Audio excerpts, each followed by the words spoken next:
Theo Jansen is a renowned Dutch artist best known for his strandbeest, Dutch for beach animals. These kinetic sculptures are designed to be a fusion of art and engineering, inspired from nature and bearing an uncanny resemblance to the movement of animals.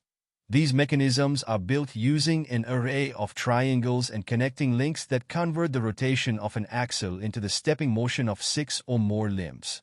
Moreover, since these mechanisms mimic the movement of animals, they are far more efficient compared to wheels when operating in sand and on rough terrain. Designed to mimic the movement of arachnids, this 8-legged spider robot builds upon the ingenuity of the Theo Jansen mechanism. This system uses a dual motor setup paired to 6 gears which in turn actuate the 8 legs in synchrony.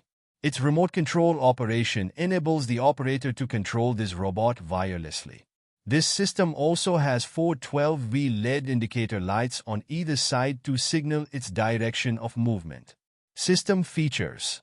TINY uses Theo Jansen mechanism to mimic the motion of a spider. TINY's wheel-free movement. TINY's dual motor mechanism. TINY uses 6 gears to actuate the 8 legs. TINY's wireless remote-controlled operation.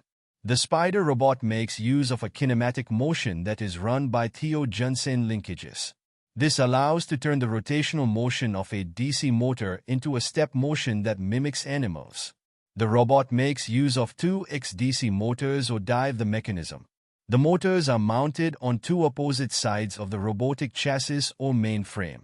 The drive produced by the motors are used to drive a gear which in turn is connected to 2 more gears.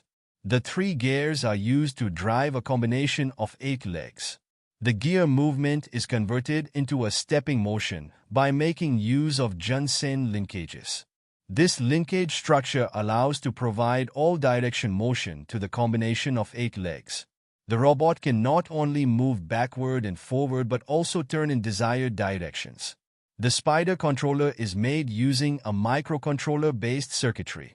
The user makes use of a remote controller with 4x push buttons. The push buttons, when pressed, send a particular direction command wirelessly. The receiver controller mounted on robot receives this command and sends it to microcontroller for processing. The microcontroller receives this command and uses the motor drivers to power motors in desired direction, thus achieving forward, backward, left and right direction movement of the spider robot.